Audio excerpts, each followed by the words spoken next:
Buenos días. Buenos días, doctor. Buenos días, doctor.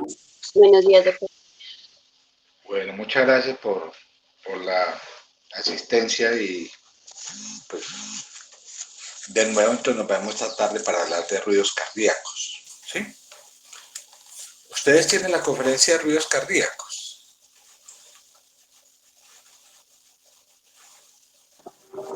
Sí, señor.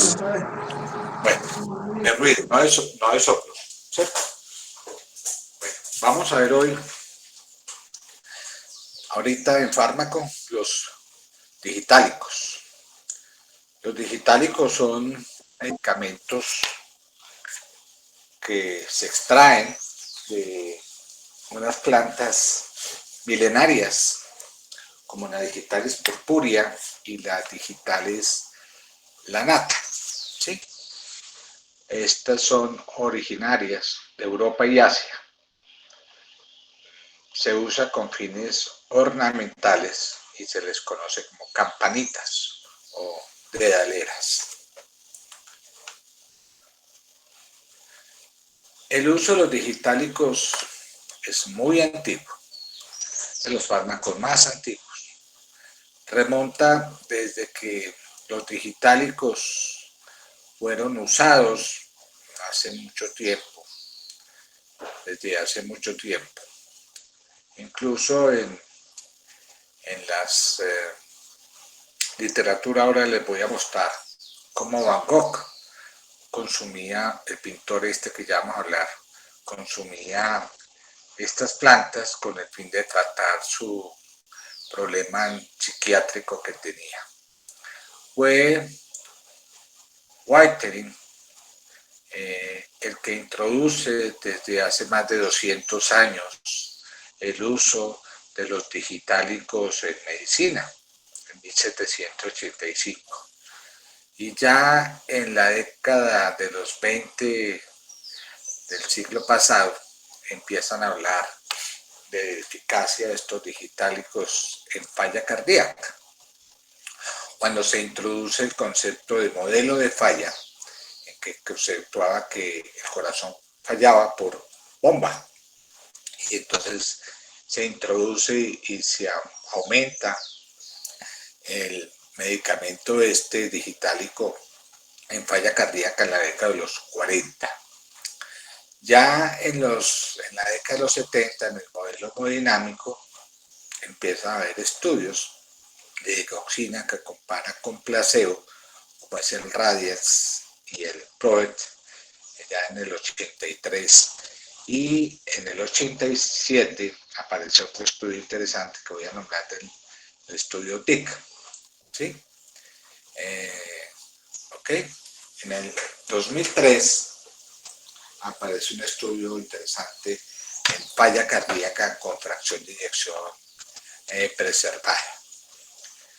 Desde el punto de vista farmacodinámico, estos medicamentos lo que hacen es inhibir la bomba de sodio-potasio ATPasa, es decir, alteran la función de la bomba electrogénica, bloqueando entonces la salida de sodio y la entrada de potasio, de manera que se incrementa en forma transitoria la concentración de sodio intracelular.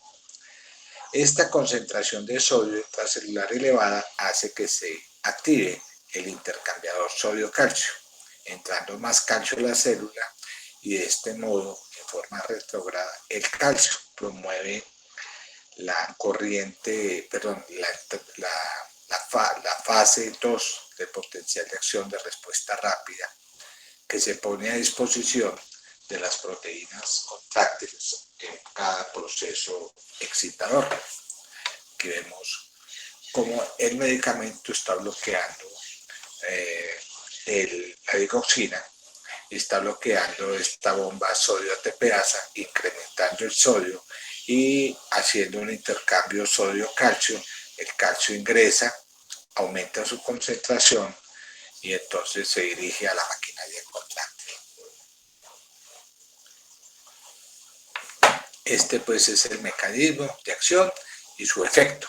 más importante, que es el efecto inotrópico. Para eso es que lo usamos y así está clasificado este fármaco, un inotrópico positivo, ¿sí?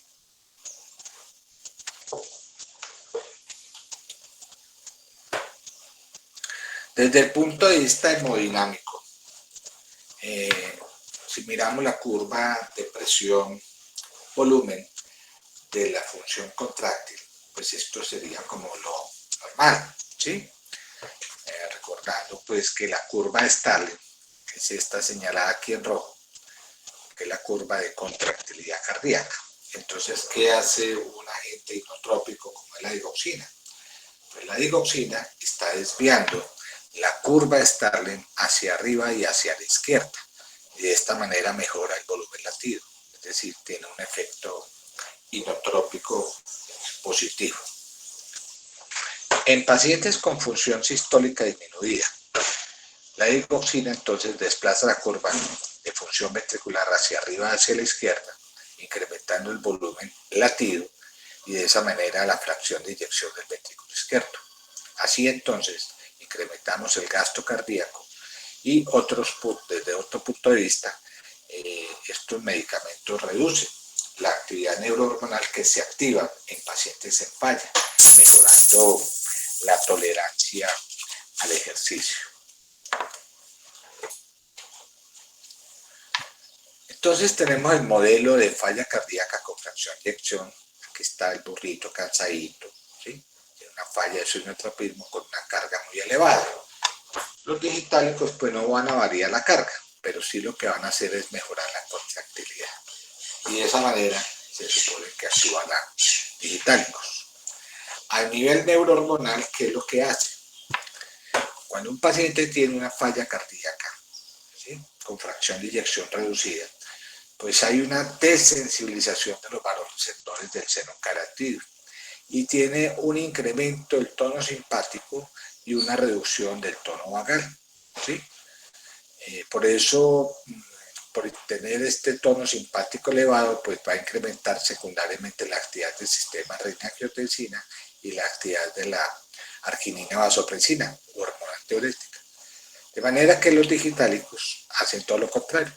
Van a sensibilizar los vasoreceptores del seno carotídeo, van a disminuir la actividad del sistema nervioso simpático, disminuyendo las concentraciones de la norepinefrina plasmática, incrementando el tono vagal, disminuyendo la actividad del sistema renina-angiotensina y reduciendo las concentraciones de la hormona antidiurética. Todo lo contrario, ¿sí? Así entonces, los digitálicos sensibilizan los vasoreceptores localizados en el seno carotídeo, que están elevados en pacientes en falla, ¿sí? Están desensibilizados, perdón, en pacientes en falla.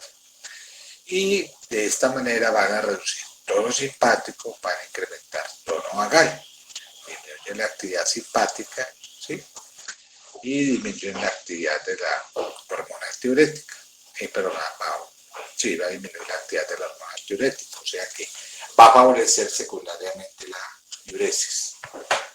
Aquí lo tenemos en nuestra gráfica digital, lo que ustedes que hacen desde el punto de vista hemodinámico, neurohormonal, pues sensibilizar los vasoreceptores, aumentar el tono vagal, disminuir el tono simpático, disminuir la actividad del sistema renina-angiotensina, o sea, disminuir angiotensina, aldosterona, ¿sí?, disminuir la actividad de la hormona antidiurética, disminuir las concentraciones de norepinefrina, ¿sí? Esto es lo que hacen los digitálicos, fundamentalmente a lo que ya me refería. A nivel electrofisiológico, pues veíamos que los digitálicos a concentraciones terapéuticas va a tener un efecto importante sobre el automatismo y sobre el dromotropismo de las células excitoconductoras. Y esto se debe principalmente a un incremento del tono vagal, ¿sí? Ya sabíamos que el tono vagal se incrementa porque se ha sensibilizado a esos vasoreceptores, ¿sí?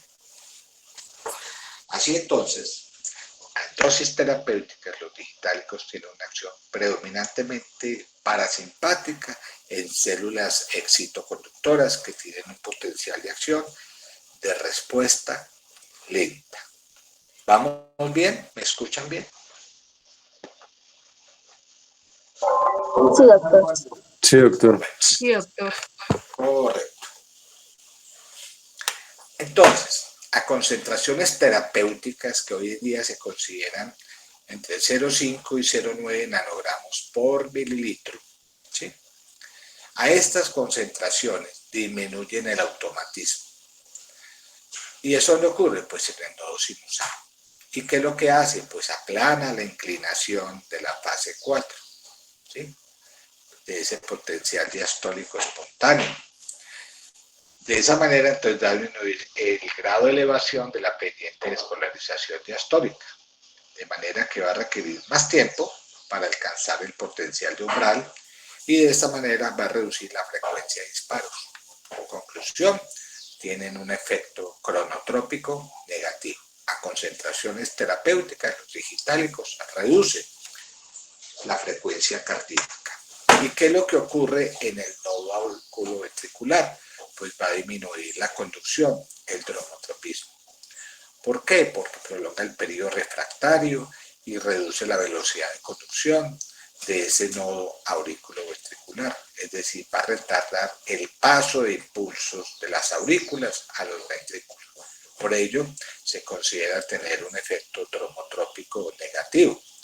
Y de esa manera, entonces, se considera un bloqueante del nodo auriculoventricular, ¿sí? Especialmente porque retarda la conducción de la vía lenta del nodo AB, que se está señalada en línea roja, ¿sí?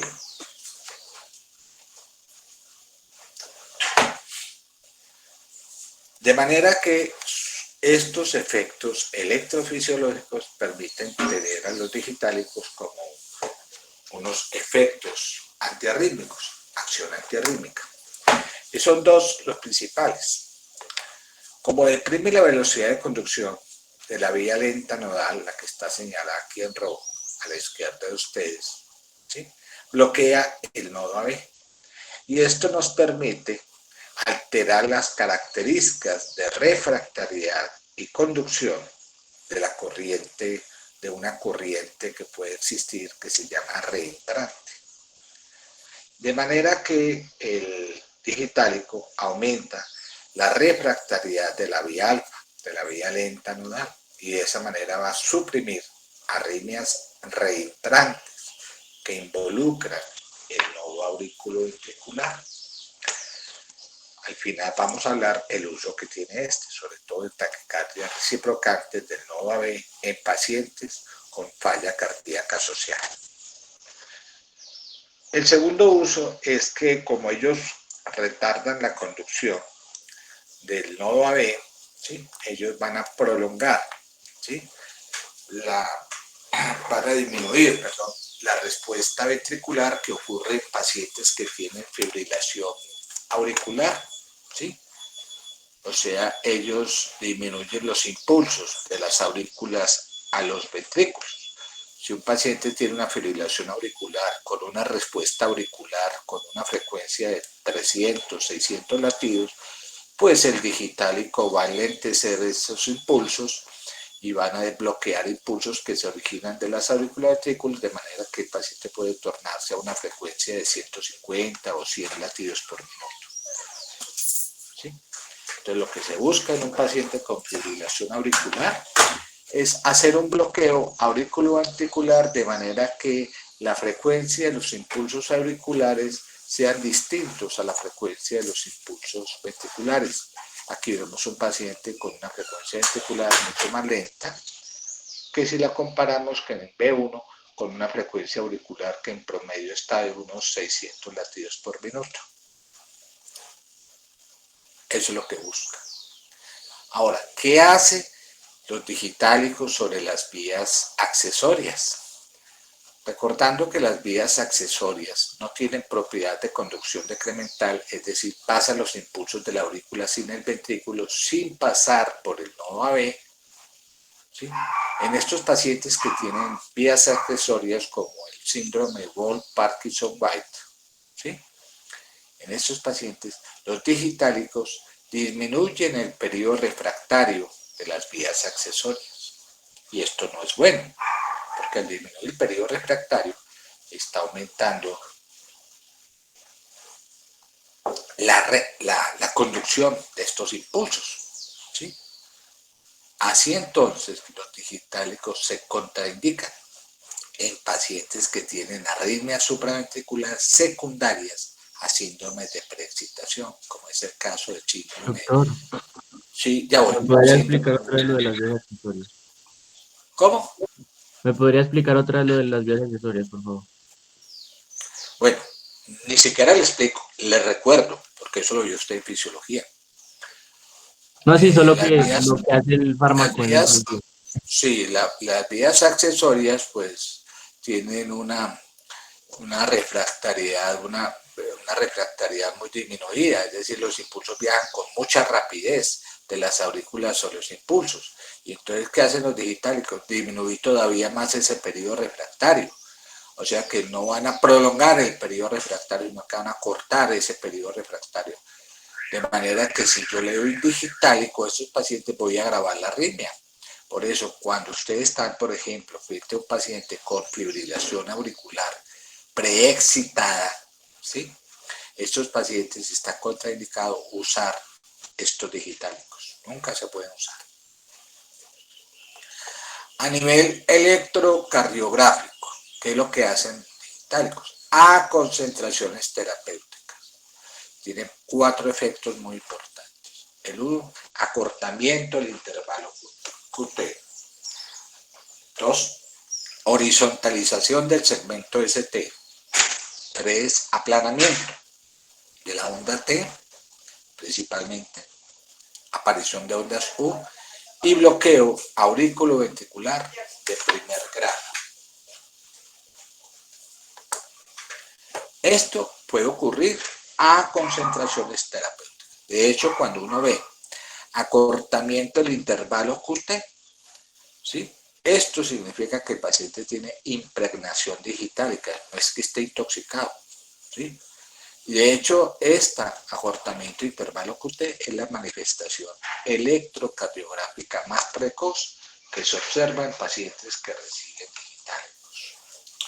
La otra es la horizontalización del segmento ST, las llamadas cubetas digitálicas, ¿sí? Que se asocian a un infradesnivel del segmento ST, ¿sí? Conservando su nivel isoeléctrico respecto al punto J, ¿sí? Le sigue el aplanamiento de las ondas T. Entonces vemos un infradesnivel con aplanamiento de la onda T, e incluso pueden aparecer ondas U. Y por último puede aparecer un bloqueo auriculoventricular de primer grado, un intervalo PR mayor de 200 milisegundos, ¿sí? Entonces, si uno mira un electro acá, este electro está mostrando varias cosas.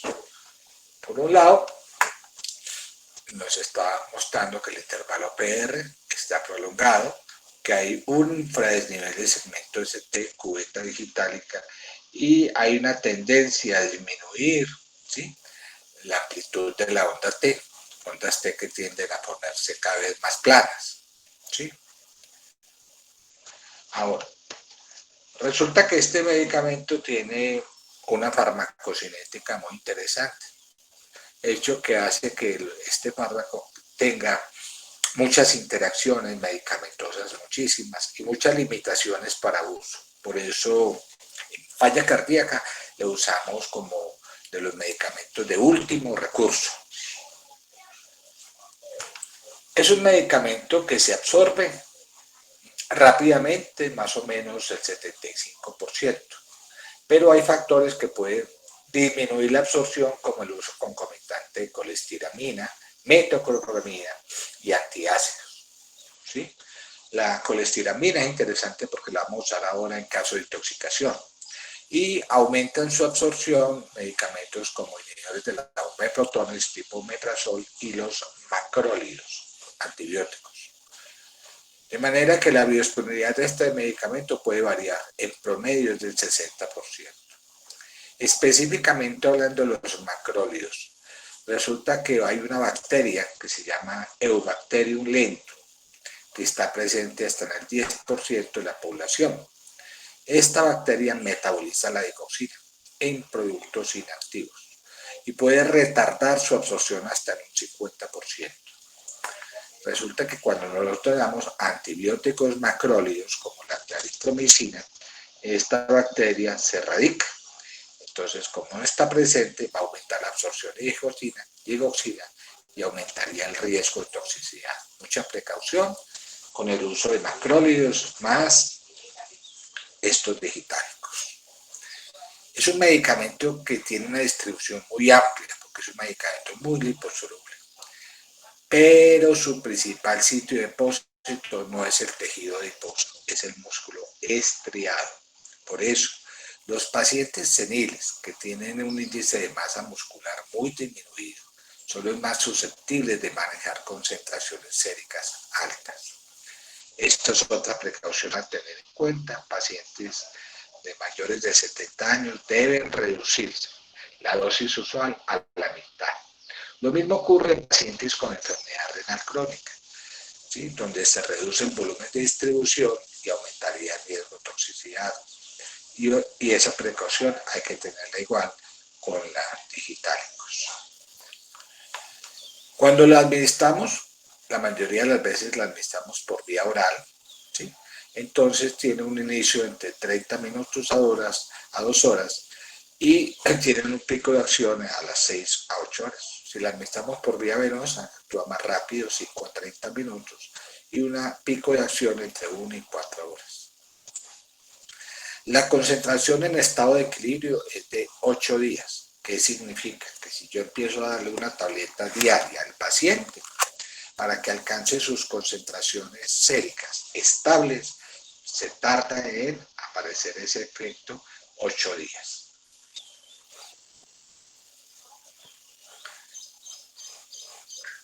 Este medicamento se une en un 25% de las proteínas, ¿sí? Ahorita hablaremos algo de la importancia de eso. Y tiene una vida media, que en pacientes con función renal, en promedio es de 40 horas, ¿sí? O sea, es entre 36 y 48 horas. En pacientes con función renal alterada, esta vida media se prolonga, mírenlo pues, de 3.5 a 5 días. Esta es la importancia de tener en cuenta, mucho ojo en pacientes con función renal alterada, porque hay mucho riesgo de toxicidad. El metabolismo hepático es muy poquito, apenas del 15%. Básicamente son medicamentos que se excretan por vía renal en forma inalterada. De ahí la importancia de la función renal previa de este paciente. Es un sustrato de la glicoproteína P. Tiene circulación enterohepática. La importancia de esto es que en caso de intoxicaciones uno puede bloquear la circulación enterohepática con fármacos como la colestiramina. Y podemos considerar que las concentraciones terapéuticas, séricas, terapéuticas, varían entre 0,5 y 0,9 nanogramos por mililitro. Estas son las concentraciones que han demostrado ser más eficaces, que pueden, en un estudio como le voy a mostrar ahora, el estudio DIC, podría reducir la mortalidad. Pero uno se puede extender hasta 1,2 nanogramos por mililitro. A partir de ahí empiezan a haber toxicidad por este medicamento. Decíamos que la digoxina es un sustrato de la glicoproteína P. Por tanto, si yo le doy un inhibidor de la glicoproteína P, como la amiodarona, propafenona, verapamilo, espironolactona, macrólidos, o azoles como el ketoconazol, estos pacientes, cuando toman concomitantemente digoxina con estos inhibidores, podrían desarrollar toxicidad secundaria que pues al aumento de las concentraciones plasmáticas de digoxina.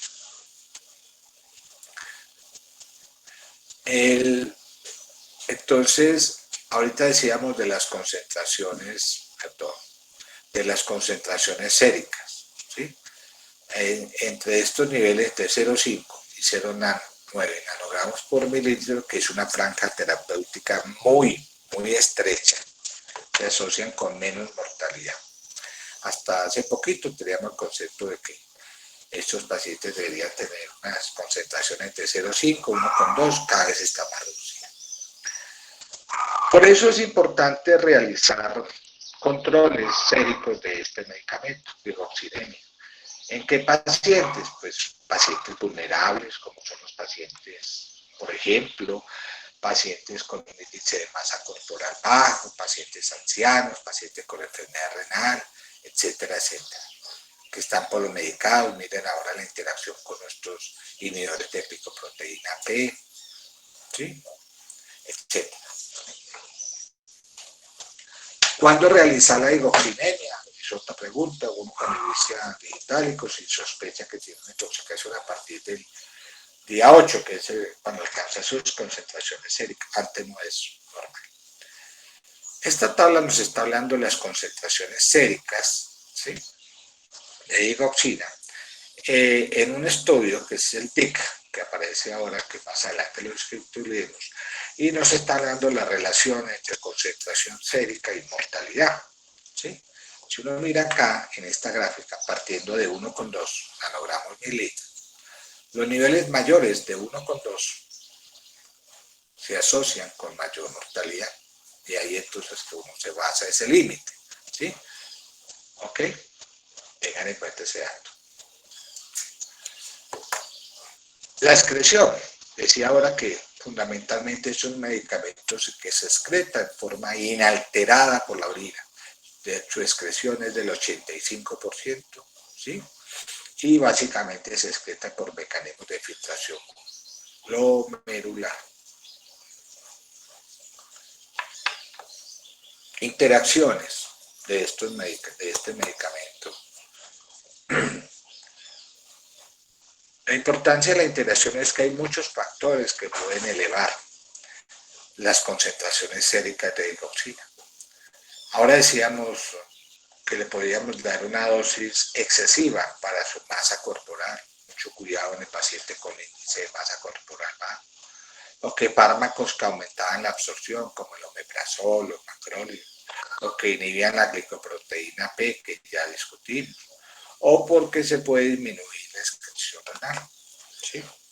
Entonces aquí tenemos, además de lo que ya citamos, factores que pueden disminuir la excreción renal y aumentar las concentraciones séricas, por ejemplo, una tasa de filtración glomerular disminuida en un paciente con una enfermedad renal crónica preexistente, o que el paciente tiene mucha edad, senil, o en hipocalemia grave, se disminuye la excreción renal de los digitálicos. Entonces, hay muchos factores que intervienen en la sensibilidad de la digoxina, ¿sí?, y que elevan estos niveles sanguíneos. Enfermedades sistémicas, ahora decíamos insuficiencia renal, en pacientes con baja masa corporal, en pacientes con comorbilidades como el EPOC, ¿sí?, que tienen hipoxemia y equilibrio ácido-base, pacientes mixedematosos con hipotiroidismo avanzado, en hipoxemias agudas. Todos estos factores sensibilizan a los digitálicos para producir arritmias digitálicas en estos pacientes. Enfermedades cardíacas, como el infarto de miocardio. Un infarto de miocardio sensibiliza a estos medicamentos para desarrollar arritmias, por eso está contraindicado el uso de digitálicos en un paciente postinfartado. Miocardiopatías dilatadas, hipertróficas, restrictivas, ¿sí?, o con falla cardíaca de herencia, incluso con carditis reumática, que se asocian a bloqueos de conducción. Esto sensibiliza a los digitálicos aumentando sus concentraciones. Y una muy importante son las alteraciones electrolíticas, especialmente la hipocalemia y la hipomagnesemia. estos fármacos sensibilizan a los efectos tóxicos de la digoxina. Mucho ojo con la caída de potasio y la caída de magnesio. ¿Sí? Y tratamiento farmacológico concomitante. ¿Sí? Si yo le doy un diurético, un agonista beta, un glucocorticoide, estoy induciendo hipocalemia, estoy agravando el problema.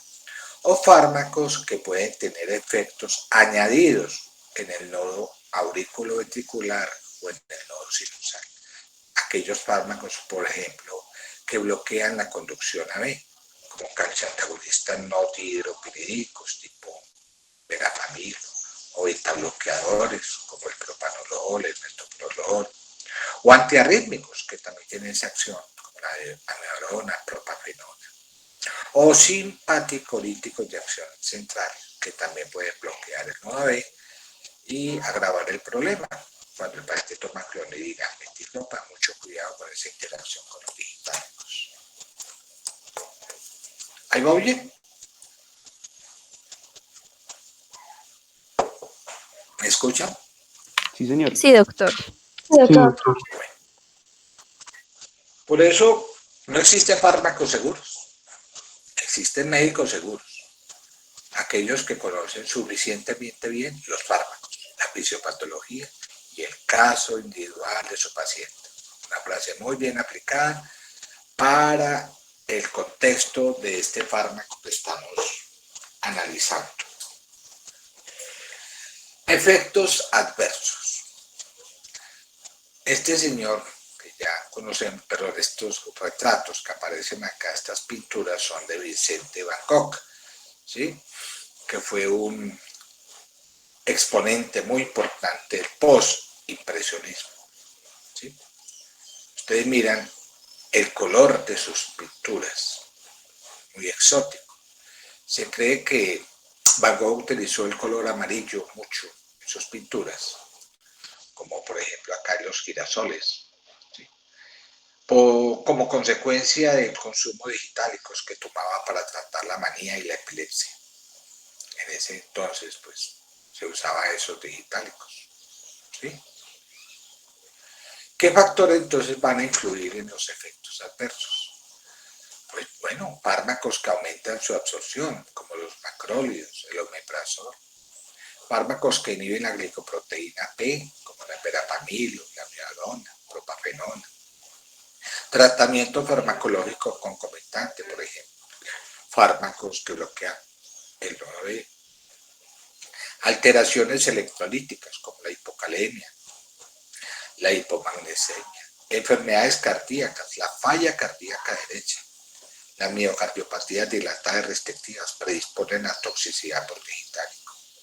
¿Sí? Porque se altera la excreción renal, por ejemplo. ¿Sí? ¿Ok? Entonces, cuando un paciente presenta toxicidad digitálica, se manifiesta de dos formas. En forma de intoxicación aguda, ¿sí? Que ocurre en forma accidental, ¿sí? La mayoría de las veces, y es menos frecuente, pero más grave que la intoxicación crónica. Menos frecuente, más grave, ¿sí? Y las manifestaciones aparecen a los minutos o a las pocas horas. Hay diferentes manifestaciones digestivas, anorexia, náuseas, vómito, muy importante. ¿Sí? Los digitálicos activan centros a nivel del sistema nervioso central que inducen náuseas y vómito, ¿sí? El área postrema. Diarrea, angina mesentérica, es el típico paciente que toma digitálicos con signos de toxicidad, va a consumir algún alimento, inmediatamente viene un dolor, ¿sí? Abdominal, por cuadros de angina mesentérica. Induce alcalosis metabólica, manifestaciones neurológicas como cefalea, vértigo, letargia, confusión, insomnio,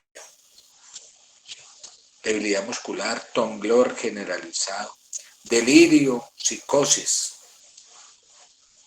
y sus manifestaciones cardiovasculares, que usualmente son por cuadros sincopales inducidas principalmente por un bloqueo cardíaco. En cambio, la intoxicación crónica, que es más frecuente, menos grave y que tiene un comienzo muy insidioso, presenta múltiples manifestaciones, muy parecidas a las anteriores, sumadas otras. ¿Sí? Por ejemplo, los pacientes presentan ginecomastia, ¿sí? Y presentan alteraciones visuales muy importantes como la ambliopía, la fotofobia, la visión borrosa, escotomas, fotopsias, cromatopsias, xantopsias, algo voy a nombrar ahorita que en un ejemplo. Y dentro de las manifestaciones cardiovasculares, la más habitual es la bradiarritmia, que es la causa más frecuente de consulta en estos pacientes, ¿sí? Con un cuadro de frecuencias cardíacas por debajo de 40 latidos minutos y se asocian a cuadros pre o sincopales, o por bloqueos auriculoventricular avanzados, o por arritmias auriculares o de la unión, o arritmias ventriculares que podría ser, por ejemplo, una taquicardia ventricular o una fibrilación. Entonces aquí tenemos ejemplos de ese paciente intoxicado: náuseas, vómito, diarrea, ¿sí? Depresión, delirio, ¿sí? Y cambios, ¿sí?, neuropsiquiátricos de todo tipo. A nivel oftálmico, hablamos de algunos como por ejemplo los escotomas, que son esas manchas centrales. La fotopsia, que es la sensación de visión de luces y destellos. La cromatopsia, que es la percepción de objetos con una coloración que no existe. La xantopsia, la percepción de ver todo amarillo. Ahí el ejemplo de lo que le pasó a Van Gogh. Entonces no olviden que los digitálicos excitan áreas centrales como es el área postrema, que es responsable de producir náuseas y vómitos, ¿sí?, con todas sus manifestaciones neurológicas que ya comenté. ¿Por qué los digitálicos pueden producir toxicidad cardíaca? Básicamente porque es un exceso del estímulo vagal. Y ese exceso de estímulo vagal pues va a inducir bloqueos sinoauriculares y auriculoventriculares avanzados, no un bloqueo AB, sino de segundo o tercer grado. Y fuera de eso genera una sobrecarga de calcio al interior de los cardiomiocitos. Y esto va a llevar a fenómenos de arritmias por postdespolarizaciones tardías, que son calcio dependientes. Y esto induce arritmias automáticas auriculares o ventriculares. Entonces, va a incrementar la duración del periodo refractario, incrementa la duración de la refractariedad del nodo sinusal y del nodo AB. Por eso es que puede producir bradicardias sinusales, bloqueos sinoauriculares, incluso en el nodo AB retarda la conducción mucho más, de una manera más acentuada la conducción AB, por eso es que produce bloqueos AB de segundo y tercer grado, ¿sí? Estas son llamadas por despolarizaciones tardías que ocurren durante la fase 4 del potencial de acción de una respuesta rápida, ¿sí?, que son los responsables de producir estas arritmias, ¿sí?, como la taquicardia auricular ectópica, la taquicardia de la unión, la taquicardia ventricular, que son arritmias por postdespolarizaciones tardías. Decíamos que los digitálicos tenían una franja terapéutica muy estrecha. Por eso un paciente fácilmente, en la medida que aumenta sus concentraciones, empieza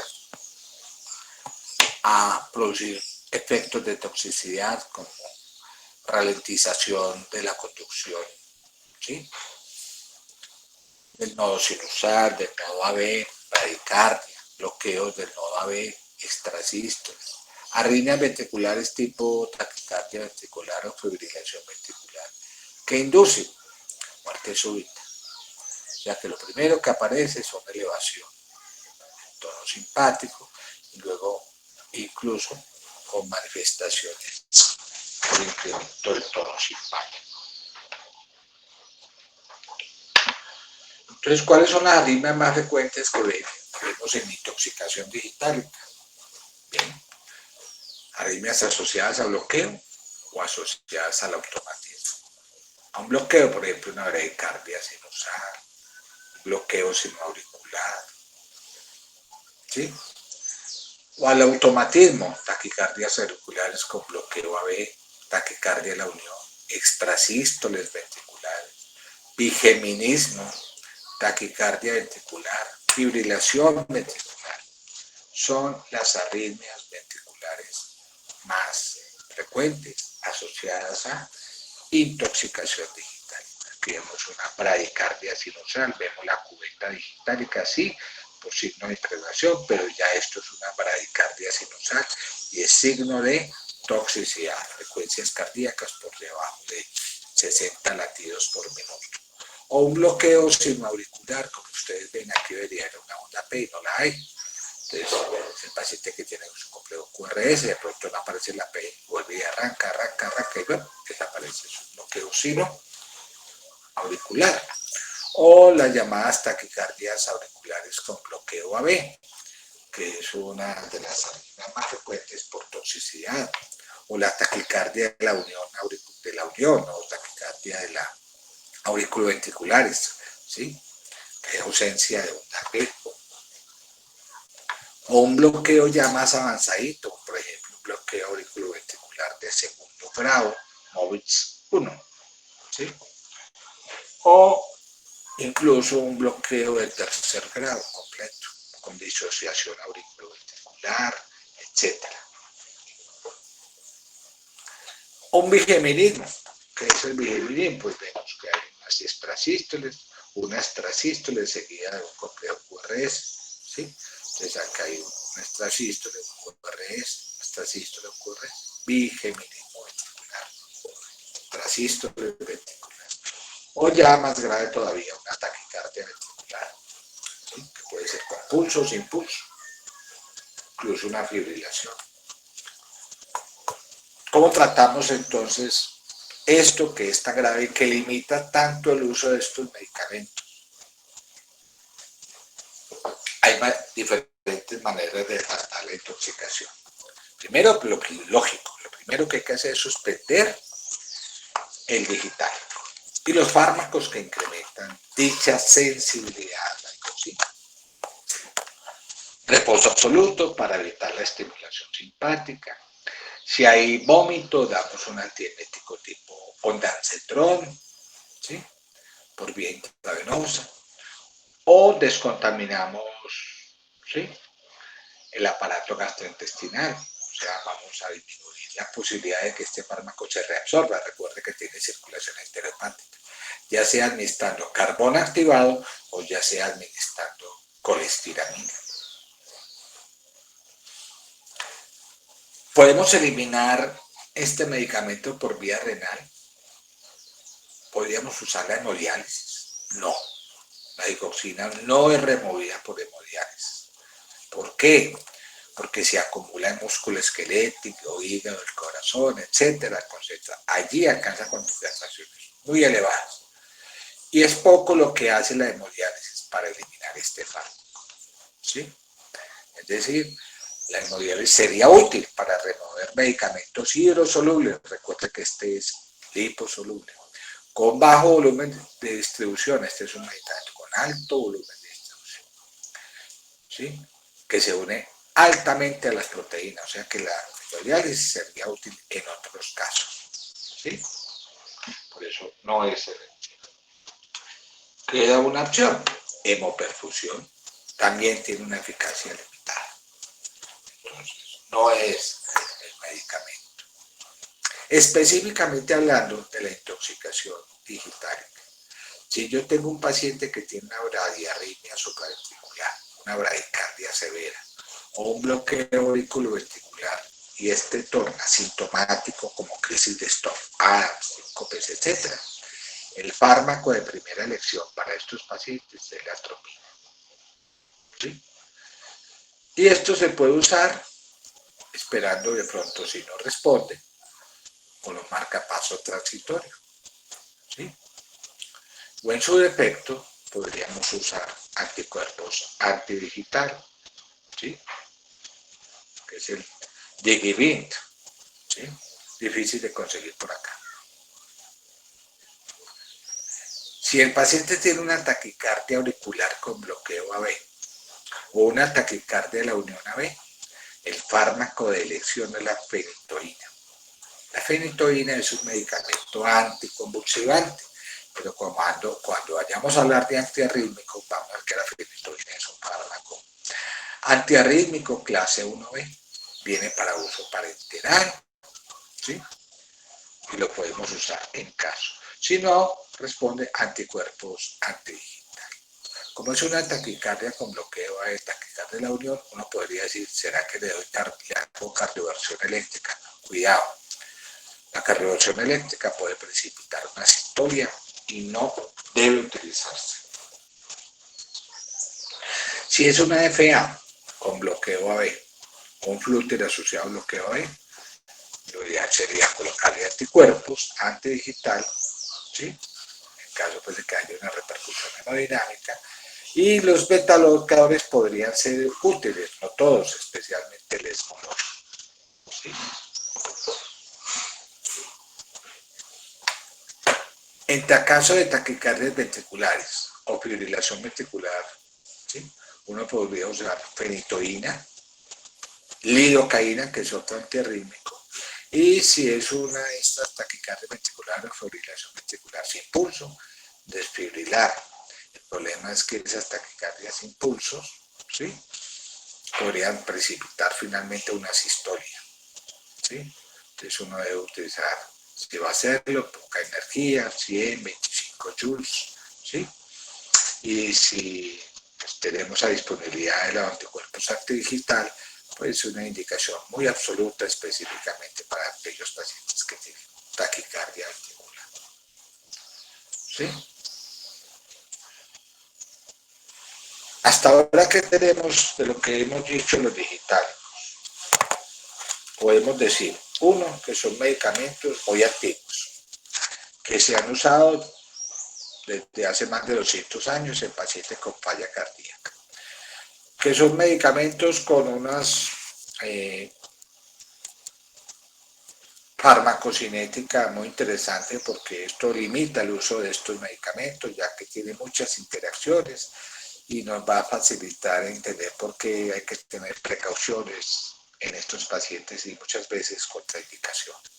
Tenemos una gráfica donde mostramos que una de las precauciones más importantes es el sexo femenino, los pacientes ancianos, los niños con falla cardíaca, los problemas de hipohipertiroidismo, pacientes con infarto de miocardio, con enfermedad renal, hipocalemia, sobre todo hipocalemia o hipomagnesemia, ¿sí? Etcétera, etcétera. Así entonces, la primera precaución es que si el paciente venía recibiendo digitálicos, no se deben suspenderlos. Sobre todo cuando estos pacientes mejoran sintomáticamente con el uso de los digitálicos. Esto lo demostró en estudios como el RADIANCE y el PROVET. En mujeres, bueno, se sabe que las mujeres son más sensibles a la acción de los digitalicos. Esto lo vamos a ver en el estudio TIC, ¿sí? Okay. Que sugirió que la digoxina incrementaba la mortalidad en este grupo de género, Los ancianos, ya lo habíamos comentado, ¿por qué? En falla cardíaca en niños. ¿Por qué niños? Porque el empleo de estos medicamentos es muy controvertido. ¿Debido a qué? A que los niños cuando hacen falla cardíaca tienen contractilidad preservada, o sea, son pacientes. La mayoría de estos niños que hacen falla cardíaca se deben a fenómenos a alteraciones que conducen a insuficiencia cardíaca con fracción de eyección preservada. En enfermedad tiroidea, también suficiencia cardíaca de alto gasto, ¿sí? Un hipertiroidismo posible, no se debería usar nunca. En miocarditis, ¿sí? Que se asocia, por ejemplo, a lo que auriculoventricular, son muy susceptibles. En falla cardíaca posinfarto, nunca, jamás está contraindicado, ¿sí? Muy arritmogénica, ¿sí? En función renal muy alterada, pacientes con depuración de creatinina menor de 30 mililitros mililitros minuto, ¿sí? Cuidado con esos pacientes. Desorden electrolítico, principalmente hipocalemia y hipomagnesemia. O que están tomando medicamentos que altienen la función de nodo sinusal de nodo. La bradicardia, una bradicardia extrema, está contraindicado usarlo. En bloqueos sinoauriculares, bloqueos a veces según esté cerrado, a no ser pues que el paciente tenga un taparrán. Síndrome de precipitación, también habíamos dicho, está contraindicado. Muchas miocardiopatías, todas estas, hipertrófica y la estada restrictiva, son contraindicaciones para usarlo. Como una de las causas más comunes de falla de la miocardiopatía dilatada o restrictiva, pues cuidado, los digitálicos predisponen a intoxicación y no sirven para eso. En falla cardíaca derecha, menos. Mire pues que este medicamento cada vez no limita su uso por todas las cosas que he nombrado. Digitálicos hay muchos. En Colombia tenemos disponibilidad de 2 digitálicos, digoxina y la beta-metildigoxina. ¿Sí? La que más utilizamos es la beta-metildigoxina y la que tenemos que aprender a conocer. Está en ampollitas de 0.2 miligramos, 0.2 miligramos y en comprimidos de 0.1 miligramos. Y viene también en goteritas, en gotas, una solución, ¿sí? Donde 45 gotas, que equivalen a 1 centímetro, tienen 0.6 miligramos. ¿Qué es lo más importante de todo esto? Que cuando yo voy a formular, ¿sí?, un medicamento como este, debo tener en cuenta que un comprimido, o sea, 0.1 miligramos, equivalen a promedio 7 gotas. No olviden eso. 7 gotas equivalen a un comprimido, lo que es igual también en promedio a media ampolla. ¿Sí? Esto es una regla que deben tener memorizada para el resto de la vida de ustedes cuando estén formulando este medicamento. ¿Sí? La dosis debe basarse en muchos factores: el índice de masa corporal, la función renal, los medicamentos concomitantes, etc. En promedio, pues uno podría dar un comprimido diario de metildoxina, pero si el paciente tiene más de 70 años, tiene un índice de masa corporal, tiene alterada la función renal, una función renal entre 30 y 60, porque menos de 30 ya lo contraindicaría, ¿sí? Entonces deben recibir dosis más bajas, por ejemplo, deberían recibir medio comprimido, eso equivale a 0.05 miligramos día, ¿sí? O sea, 0.05 miligramos día equivale a medio comprimido, eso equivale a 3 gotas. O sea, 3 goticas diarias en estos pacientes. Doctor, ¿qué diferencia hay entre la metildigoxina y la digoxina?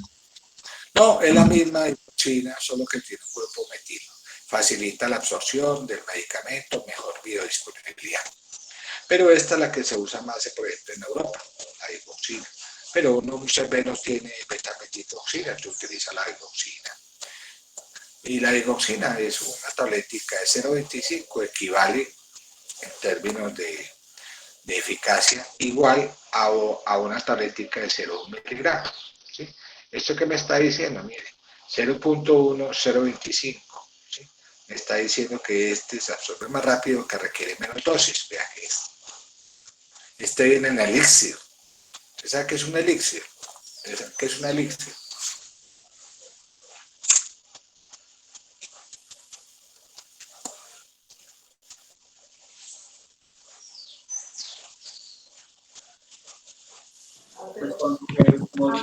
No, doctor, no recuerdo.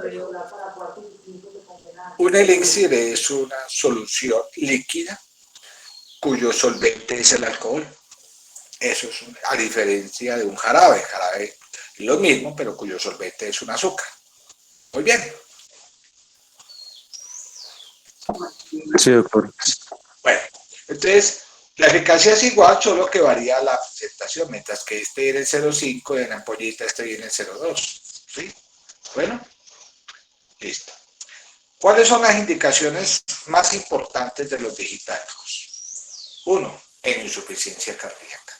Y 2, en arritmias supraventriculares. En insuficiencia cardíaca, y específicamente en insuficiencia cardíaca crónica, nos basamos de acuerdo a las guías europeas, que son las más actuales. Las recomendaciones actuales del 2019 no cambian mucho respecto a los digitálicos. No olviden algo, las guías no reemplazan la condición pensante del médico. Las guías simplemente son guías, no cadenas. Uno debe adaptarse a lo que tiene a la mano.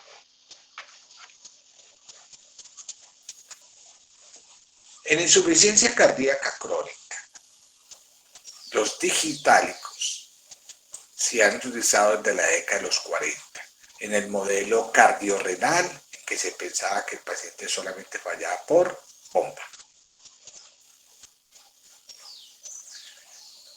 Recuerden que el primero que empezó a hablar de los digitálicos en cardiología fue Whiteley en 1785, y ahí en adelante, ¿sí?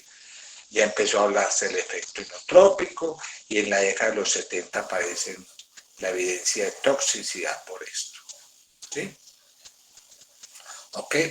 Su uso básicamente como paradigma cardiorrenal, de falla de bomba, ¿sí? Y luego vinieron otros paradigmas hemodinámicos, neurohormonales, que se introdujeron los IECA, los ARA2, los AR. Entonces a estos digitálicos y diuréticos se les añadió IECA, ARA2, AR, ARNI, etc. Y esto demostró que la asociación de estos medicamentos tenían un impacto en la sobrevida de ellos, ¿sí? Muchos ensayos clínicos con estos medicamentos, ¿sí?, solitos o asociados, como en el caso del Provent y el Radiance, que para la época de 1983 apenas se estaban introduciendo los IECA, ¿sí? Eran digitálicos, diuréticos, IECA. El DIC, ¿sí?, en 1997, ¿sí? Y por último, en el 2013, el estudio ancillary, DIC ancillary, ¿sí?, que se utilizó en pacientes con falla cardíaca con fracción de eyección preservada. Lo que no podemos negar es que la digoxina ha pasado la prueba de tiempo. Más de 230 años han evaluado su uso. A pesar de tantas controversias, sigue parte del armamento que tenemos para el tratamiento de la falla cardíaca. Específicamente, siguiendo las guías, en el paciente con fracción de eyección reducida, estos medicamentos, subrayo lo que está aquí, mejoran estos o cumplen estos objetivos. Disminuyen los síntomas de bajo gasto, mejoran la clase funcional, disminuyen los cambios neurohormonales. Miren ustedes que disminuye la actividad del sistema renina-angiotensina, mejoran la calidad de vida, la capacidad de ejercicio, reducen la hospitalización por descompensación por falla, reducen la morbilidad, pero no han demostrado reducir la progresión de la falla y mejorar la sobrevida en estos pacientes. ¿Cuándo lo usamos? Básicamente en pacientes con falla cardíaca clase funcional 3, después de que estos pacientes han recibido un tratamiento óptimo. ¿Qué es un tratamiento óptimo? IECA o ARA2, beta-bloqueador, diuréticos si tienen síntomas congestivos, los AR, como la espirulactona, la ivabradina, y los ARNI. O sea que son, como decir algo, el último recurso que usamos nosotros en pacientes sintomáticos que no han respondido a un tratamiento óptimo. O sea, paciente con cardiopatía estructural, sintomático, avanzado, que no responde al tratamiento óptimo. Eso es lo que tenemos. ¿Por qué beneficios ofrecen estos digitálicos? Ya habíamos visto todos estos efectos. Mejora la función sistólica, alivia los síntomas, mejora la clase funcional, por eso es que mejora la calidad del ejercicio, restablecen la respuesta vagoreceptora, reduce la respuesta neuronal, mejora la calidad de vida, disminuye la morbilidad, ¿sí? Y disminuye el riesgo de hospitalización por insuficiencia cardíaca. Subrayo porque esto es lo que dice la guía. Se recomiendan los digitálicos a pesar del tratamiento óptimo para reducir el riesgo de hospitalización por falla. ¿Qué es lo que no hace?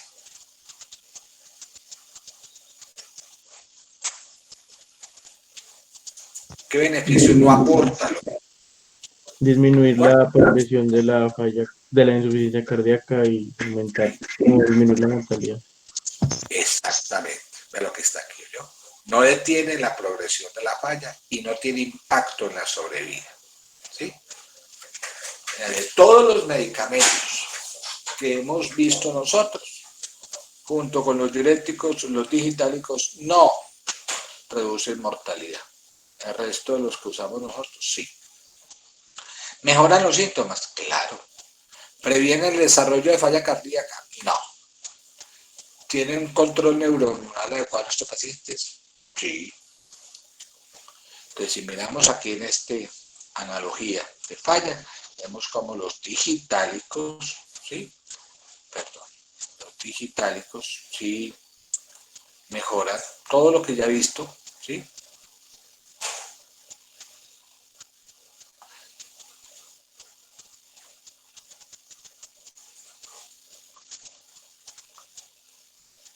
Mejoran la fracción de eyección, el inotropismo, calidad de vida, sintomatología, etcétera, etcétera.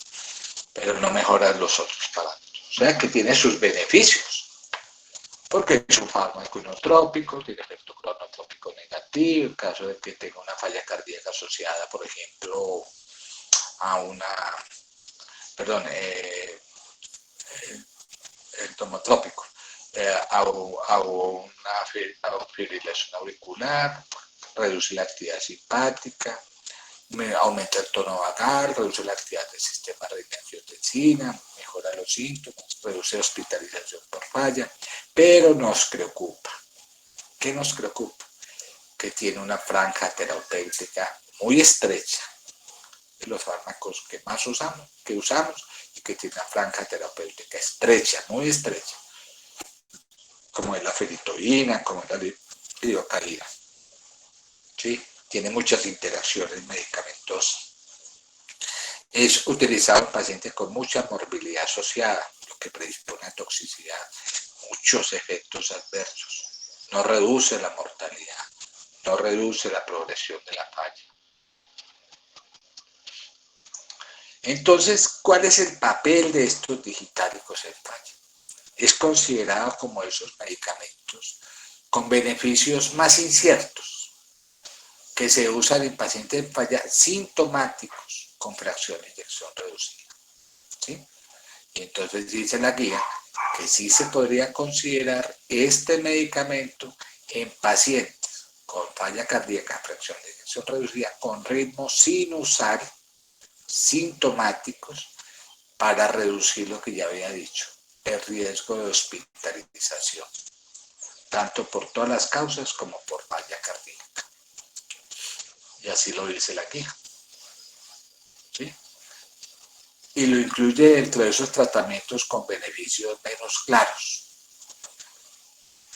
Dice aquí, utilícese la misma carreta que ya dije. ¿Y esto basado en qué? En un estudio, que es el estudio que ya les cité, que es el estudio TIC, ¿sí? Que después ya comentaremos. Entonces, la guía me dice aquí que si yo tengo un paciente con insuficiencia cardíaca, fracción de eyección reducida, que está sintomático, ¿sí? Con ritmo sinusal, entonces para ellos uno puede iniciar con un IECA o un ARA2 con un beta bloqueador, ¿sí? Si a pesar de eso sigue sintomático, yo le agrego un AR, estilo, por ejemplo, espironolactona. Y si sigue sintomático, ¿sí? Yo puedo tener la opción de dar un IRNA o dar ibabradina.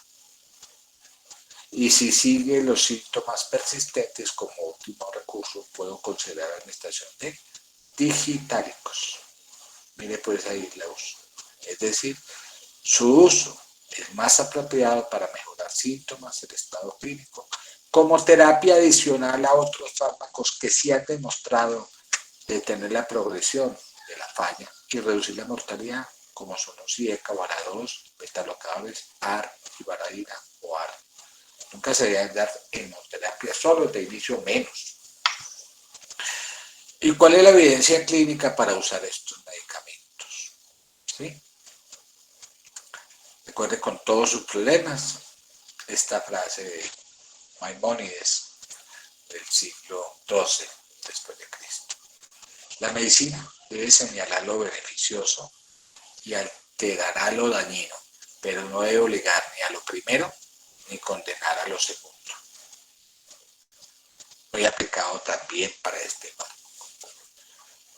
La primera evidencia surgió en el año 93, que fueron 2 estudios de retirada de este medicamento en pacientes con falla cardíaca crónica, clase funcional 2-3, con fracción de inyección reducida, el PROVET y el RADIANCE. ¿Sí? En el PROVET fue digitálicos más diuréticos, en el RADIANCE diuréticos más IECA. Recuerda que en esta época ya se están metiendo los IECA. ¿Sí? Buscaban a ver cómo estaba, cómo una vez suspendido este medicamento, si se empeoraba los pacientes después de haber suspendido este medicamento. ¿Sí? Tiene sus sesgos, porque todos recibieron digoxina, no se comparó con placebo. ¿Sí? No valoraron variables duras como la mortalidad. ¿Sí? ¿Y qué fue lo que demostraron en términos generales? Con un pequeño número de pacientes. Demostraron que el beneficio de mantener la droga en esos pacientes sin que se suspenda tenía menor incidencia de empeoramiento de la falla. Es decir, si el paciente se le suspendía el diurético, una vez estaban estables, se empeoraba la falla. Y eso fue lo que demostraron PROVET y RADIANCE en el año 93. ¿Sí? Ambos estudios. Ven ustedes que tiene una muestra muy pequeña, en grupos usualmente con clase funcional 2-3, como ustedes vieron. Y se comparó digitálico versus placebo. ¿Sí? Recordando que estos pacientes también tomaban diuréticos y en este grupo diuréticos más IECA. En los 2 estudios se hizo un seguimiento a 3 meses y se demostró que la supresión de la digoxina, ¿sí?, incrementó el empeoramiento de la falla. ¿Sí? Eso fue lo que demostraron. Luego, en el 97 surge un estudio, ¿sí?, editado en la New England Journal, del estudio TIC. En estos pacientes ya estaban tomando digitálicos, diuréticos y ECA, y tuvieron un impacto importante sobre la mortalidad global. Un estudio de diseño específicamente para la mortalidad global, y fue una muestra muy amplia, en un grupo amplio de pacientes. Buscaban demostrar si la digoxina podría reducir la mortalidad. ¿Y qué fue lo que demostró? No, sin efecto sobre la mortalidad. Sí redujo las hospitalizaciones para el empeoramiento de la falla, pero se presentan muchas intoxicaciones en este grupo de pacientes. ¿Sí? En ese estudio no se demostró la relación que tenía la toxicidad con los niveles séricos de digoxina. ¿Sí? Entonces, con eso aparece un estudio post-hoc del DIC. ¿Sí? Un análisis post-hoc, que fue este, ¿sí?, en el año 2003, ¿sí?, 2012 y 2013, acá hay un error. ¿Sí? ¿Qué demostró ese análisis post-hoc? Que las mujeres, por ejemplo, tenían mayor morbimortalidad asociada a los digitálicos, tenían mayores niveles de digoxina, etc. ¿Sí? Y que la mortalidad se asociaba mucho a los niveles de digoxina. Si ustedes ven esta gráfica, ¿sí?, pacientes que tenían niveles por encima de 1,2 para arriba, tenían mayor riesgo de mortalidad, mientras que los pacientes que se mantuvieron con niveles entre 0,5 y 0,9 nanogramos por litro demostró una menor mortalidad. Eso fue lo que demostró el estudio, el análisis post-hoc. ¿Sí? ¿Ok? ¿Qué demostró? Pues que los niveles mayores de 1,2 nanogramos por mililitro tenían mayor mortalidad y que aquellos que tenían niveles entre 0 y 5 nanogramos por mililitro se asociaban con menor riesgo de mortalidad. Por eso es que uno, pues, si busca algo con los digitales, que reduzca mortalidad. Para ello hay que tener la precaución de tener una franja, de tener una concentración entre 0,5 y 0,9. Difícil, ¿sí? Muy bien. Surge pues hasta hace, por ejemplo, en las guías americanas de 2017, como ejemplo, ¿sí? Otro estudio más aparece y concluye que para reducir la mortalidad es mejor mantener niveles entre 0,5 y 0,9 mililitros, por ser un fármaco con marco estrecho terapéutico, con muchas interacciones, y que este medicamento no se da para todos y se usa como último recurso, y no está lejos de lo que hemos dicho. Por último, a saber si este medicamento se puede usar en falla cardíaca con fracción de eyección conservada o media. ¿Sí? Hasta la fecha no se ha demostrado de manera convincente que algún tratamiento reduzca la mortalidad en pacientes con falla cardíaca conservada o media. Y específicamente para el caso de los digitalicos, ¿sí? Hay un estudio que se llama el DIC ancillario que demostró que, pues, que como se pasó este intervalo de confianza, se pasó de 1, esto me está diciendo que este medicamento no redujo la mortalidad. Y así fue. Entonces, en base a este estudio, ¿sí? Diámetro del 2006, en base a estudio ancillario, lo que se ha demostrado es que este medicamento sí, en pacientes con ritmos sinusales con fracción de eyección preservada, reduce hospitalizaciones. Sí, demostró eso en ese estudio del 2006, donde comparó glucosina frente a placebo en este grupo de pacientes con un seguimiento a 31 años. ¿Qué demostró? Que la mortalidad o el combinado de mortalidad y hospitalización no varió mucho. ¿Qué fue lo que mostró positivo?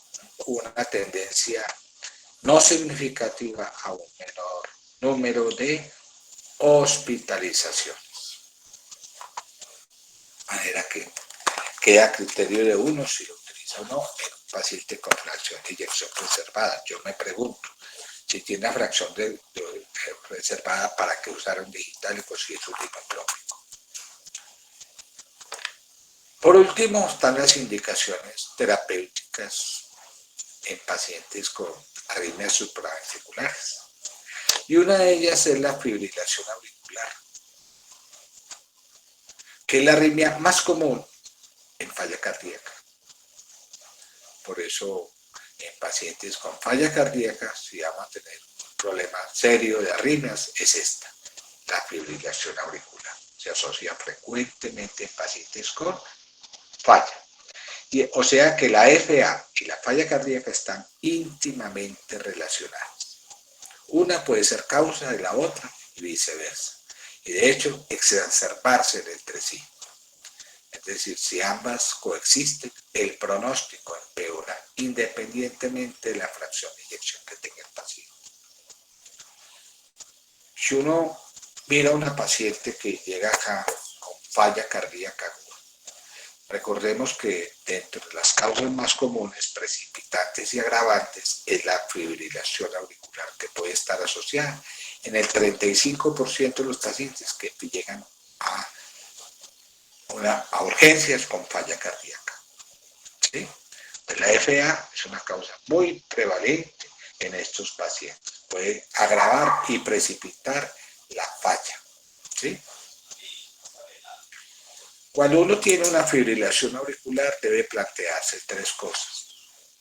Esta fibrilación tiene respuesta ventricular rápida, es decir, tiene una frecuencia mayor a 100 latidos minutos, o sea, la frecuencia ventricular es mayor de 100 latidos, o con respuesta ventricular adecuada, porque yo puedo tener una FA con 60 a 100 latidos por minuto, por ejemplo, con un bloqueo AB que se asocia a este, que es muy lenta, menor de 60 latidos. Este es el ejemplo de una pacientica que tiene respuesta ventricular rápida, ¿sí?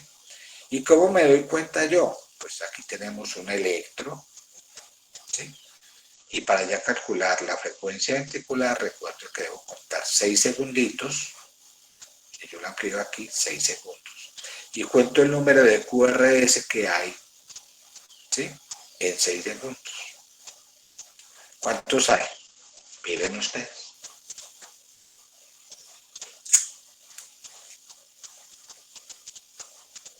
¿Cuántos QRS hay?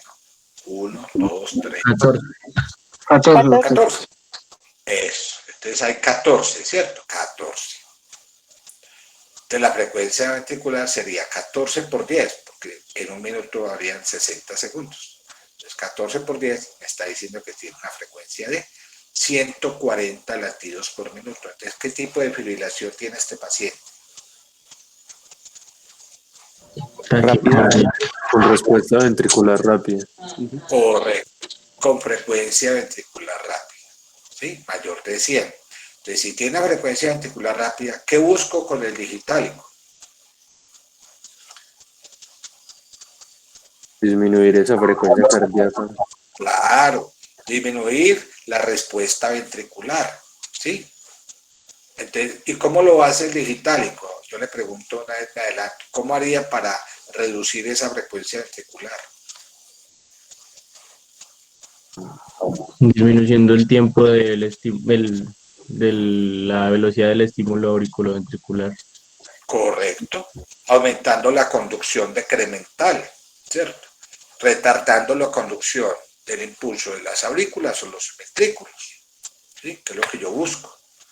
Entonces, cuando yo tengo un paciente con falla cardíaca y que ingresa con un episodio agudo de FA, ¿sí? Esos pacientes deben tener como uno de los objetivos es controlar la frecuencia cardíaca, ¿sí? ¿Ok? Y el objetivo es mantener una frecuencia menor de 110 latidos por minuto. Estaba en 140, bueno, le doy digital. Con ese objetivo, ¿sí? O sea, con ese objetivo logro mejorar síntomas, logro mejorar la función del ventrículo izquierdo, ¿ok? ¿Y por qué debo controlar la frecuencia? Porque cuando yo controlo la frecuencia ventricular, ¿sí? Mejoro el volumen fin diástole de ese ventrículo. O sea, mejoro la perfusión coronaria que podría estar afectada, ¿sí? Y va a prevenir lo que llamamos la cardiomiopatía mediada por taquicardia.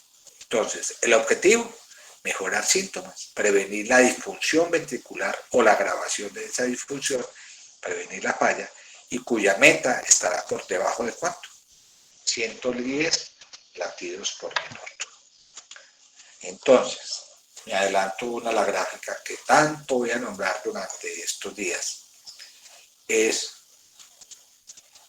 que dentro de las estrategias de manejo de un paciente con FA, ¿sí?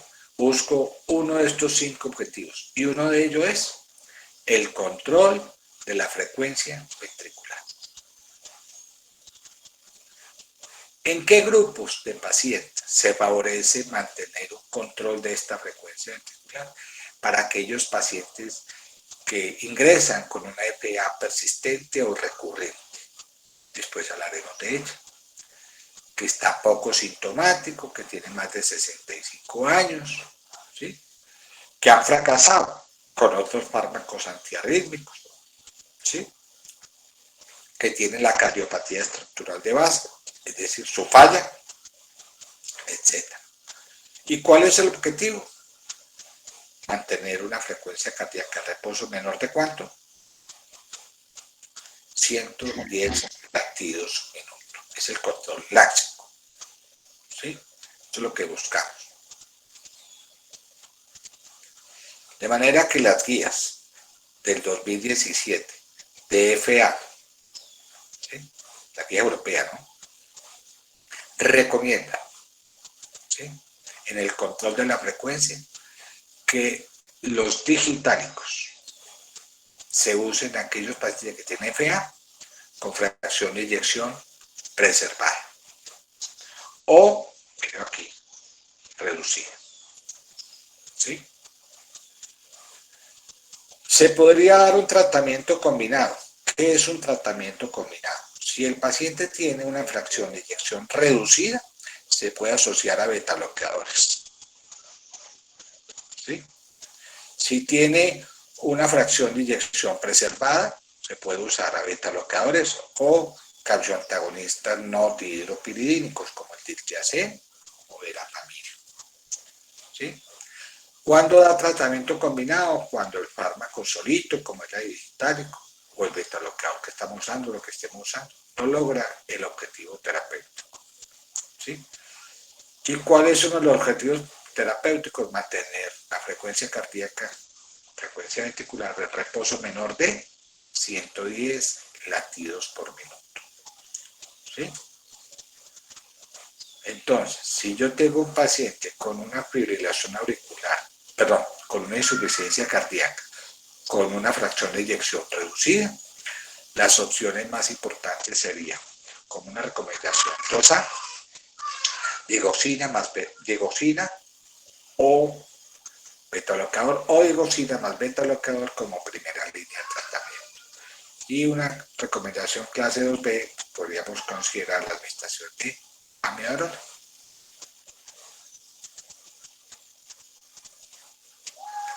¿Qué tal si me llega un paciente con esta arritmia, que es una FA preexcitada?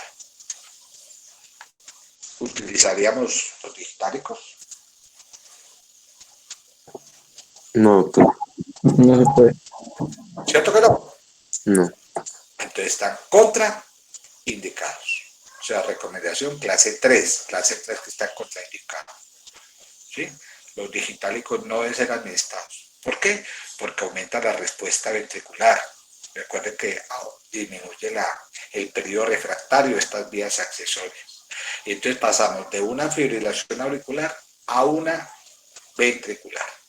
Grave. De manera que en fibrilación preexcitada, asociada pues a síndrome de Wolff-Parkinson-White, los digitálicos están contraindicados. ¿Está ahí voy bien?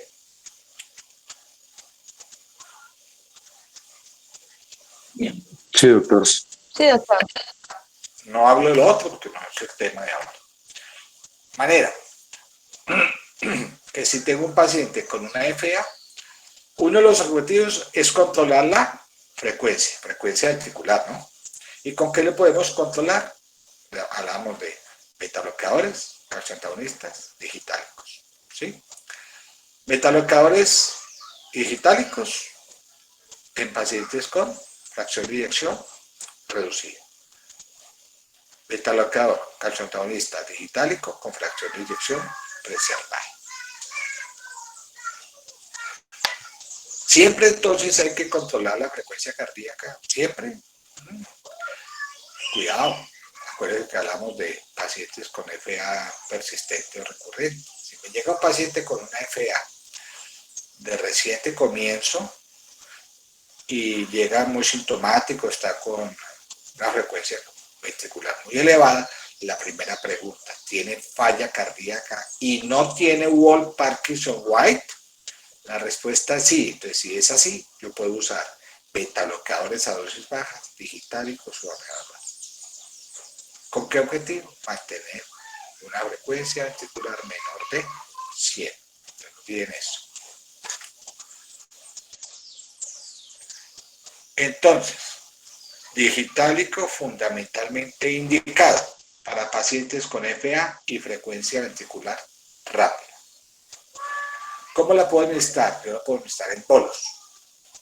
Me llegó el paciente, está sintomático, tiene una frecuencia cardíaca aceleradita, yo la puedo administrar en bolito. Una ampollita aquí, de beta-metildigoxina. ¿Sí?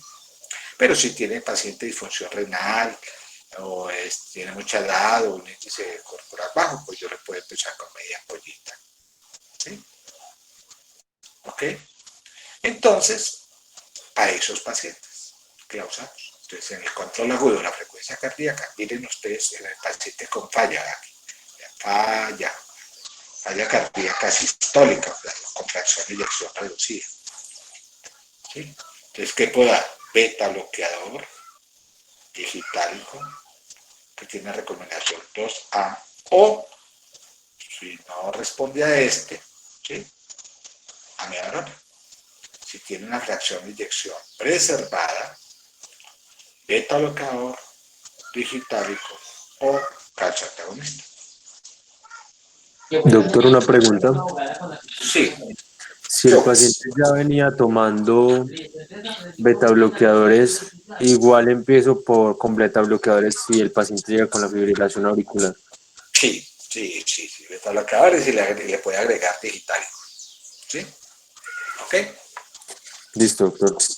Bueno, ya a largo plazo, utilizo el mismo concepto, a largo plazo. Recuerde que tiene fracción de inyección reducida, beta bloqueador digitálico. O combinar, mire, si toma beta bloqueador, la pregunta es suya, agregue digitálico. No toma digoxina previamente y no estaba tomando beta bloqueador, yo no sé por qué, pero bueno, le agrego un beta bloqueador. Y si es fracción de inyección preservada, tiene tres opciones: calcio antagonista tipo de la familia del TAC, beta bloqueador digitálico. Y en su defecto, combinar.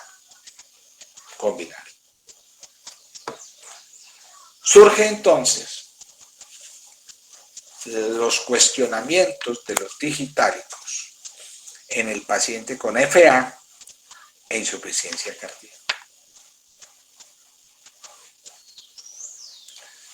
Cosa que lo convierte en el bueno, el malo y el feo. ¿Qué tenemos de la digoxina en términos generales? Es el único frenador de la conducción AB que no es inotrópico negativo. El único. Es el único inotrópico positivo que disminuye frecuencia cardíaca en ritmo sinusal. Es el único inotrópico positivo que no aumenta el consumo miocárdico de oxígeno. Y de hecho, es el único fármaco barato que no le interesa a la industria farmacéutica. Lo bueno, que se viene empleando en la práctica clínica para controlar la respuesta ventricular en pacientes con FA desde hace décadas, con recomendaciones que varían entre 1 y 2A, como decía ahorita. ¿Sí?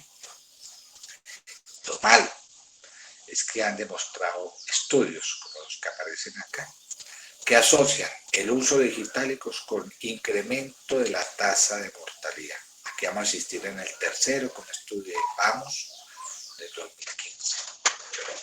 Surge entonces un primer metaanálisis, ¿sí?, de este autor, ¿sí?, que hace una revisión sistemática de pacientes que tenían falla cardíaca y fibrilación auricular. ¿Sí? ¿Qué encontró?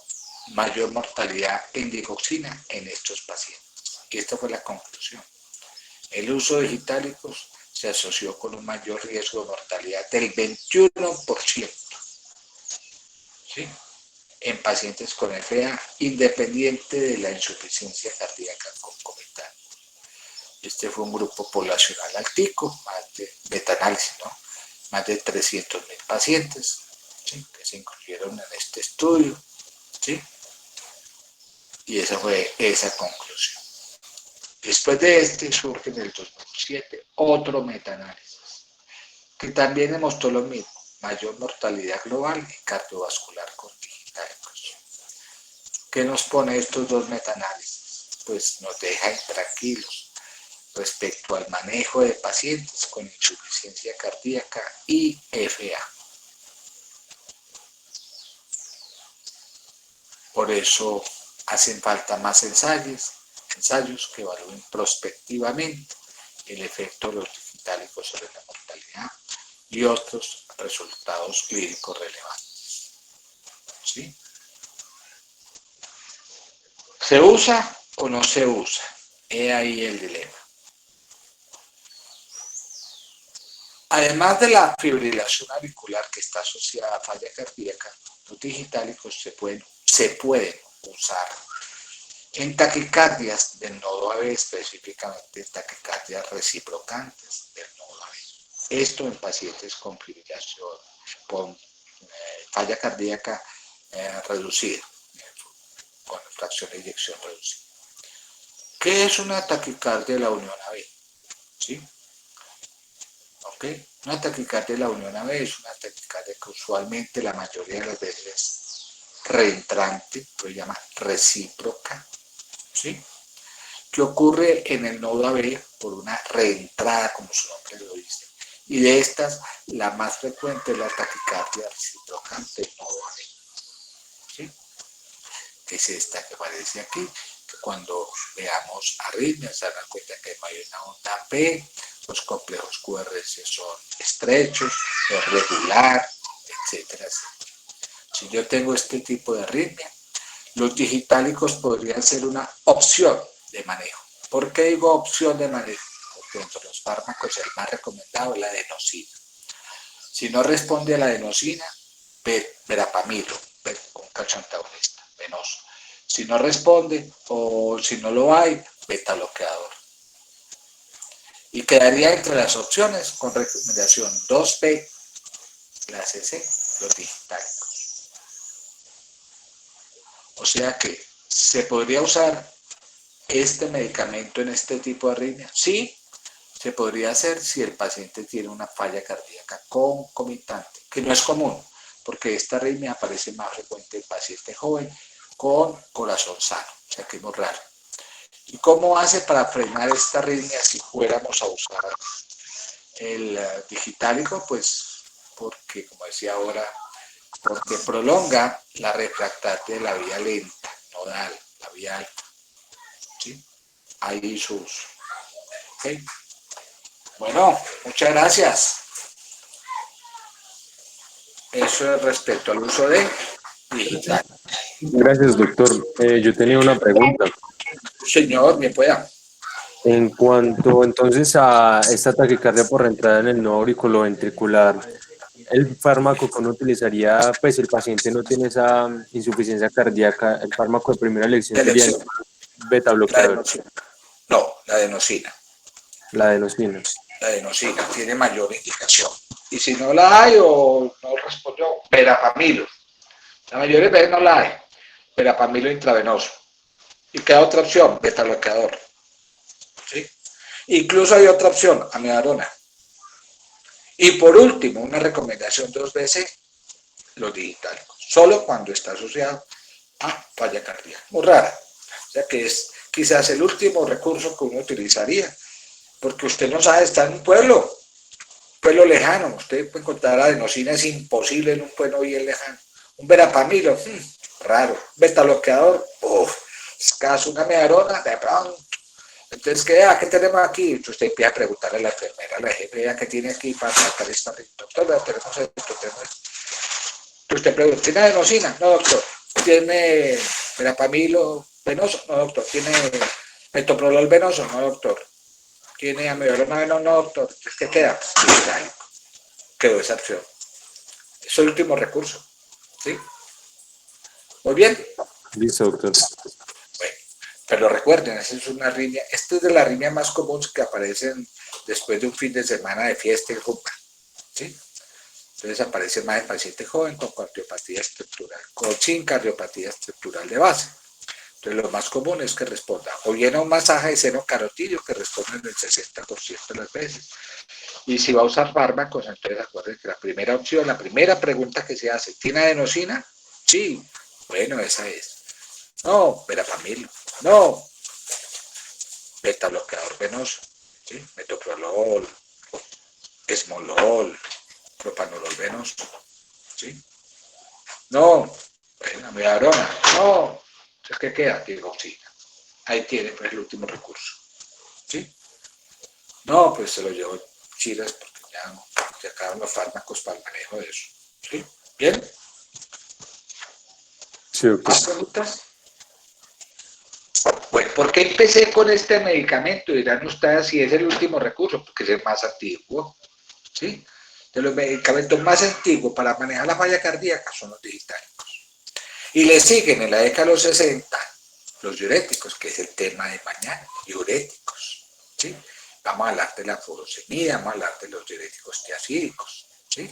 Y después vamos a hablar de otro tipo de diuréticos que es aparte de todos, que es los AR, ¿sí? Los antagonistas de receptores de mineralocórticos. Y de ahí ya pasaremos a ver los IECA, los ARA2, y de ahí pasaríamos a ver los bloqueantes de los canales IF y Babradiga, y de ahí los INRA, ¿sí? Los inhibidores de la neprilicina más antagonistas de receptores alfa, angiotensina 2, o sea, el sacubitril, valsartán. Eso es lo que hablamos de falla.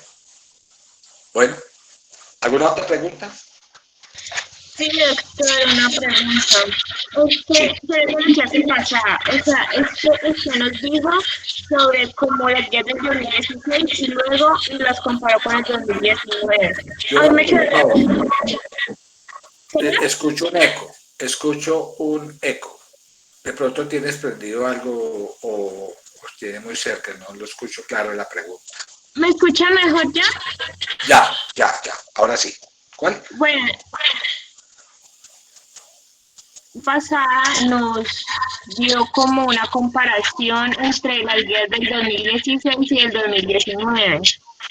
Sí, que si hay alguna diferencia con el uso digital y con las recomendaciones 2019, dice No, o usted. sea, lo que yo no entendí fue el uso de los ARA entre el 2016 y el 2019. No es el momento de hablarlo. Cuando hablemos de ARA hablaremos de ellos. ¿Sí? Lo que sí tenemos de ARA es unas cosas que yo me voy a adelantar y hablar del uso de ARA en pacientes con falla cardíaca que de pronto no están en las guías de estudios recientes. Y cada vez plantea la necesidad de no usar los ARA de entrada, porque es que si tú miras en la práctica, los médicos usamos una tendencia sin ningún fundamento científico, los ARA sobre los IECA, y eso no tiene fundamento. Cuando veamos estudios te va a mostrar que los ARA solamente están indicados cuando están contraindicados los IECA, ¿sí?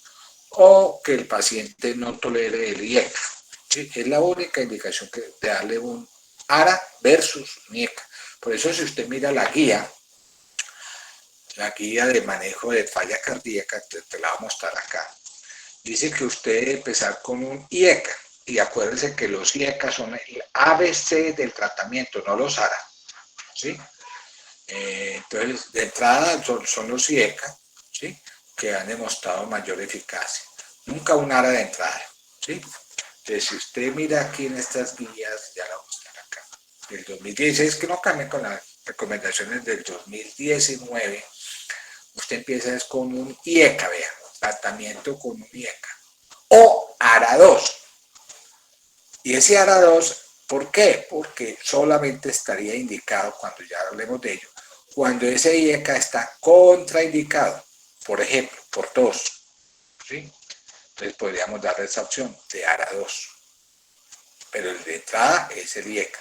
Recuerden que hay 3 medicamentos básicos de ABC del inicio de un paciente con falla cardíaca crónica con fracción de eyección reducida, que son los IECA, los beta bloqueadores y los AR. Son los 3 de entrada que deben iniciarse en paciente. De entrada empezamos IECA más beta bloqueador, y si sigue sintomático con fracción de eyección reducida, le agregamos el AR. Ese es el ABC. ¿Sí? Y entonces, ¿qué pasa con los ARA2? Ya que usted hizo la pregunta. Está dentro de esos grupos, ¿sí? Como la amiodarona, como el digital, que están en ese grupo de tratamientos con beneficios menos claros. ¿Ya la pilló? Menos los ARA2. como los digitálicos, y ahí están incluidos los arados. Pero uno ve, curiosamente, que la mayoría de los médicos se formulan de entrada, ven un paciente con falla y fracción de inyección, de entrada le ponen un ARA2, incluso un ARA2 que no está autorizado por las guías. Yo he visto usar irbesartán u otros sartanes distintos a los sartán, valsartán y candesartán, que son los 3 únicos ARA2 aprobados para el manejo de la falla. ¿Sí?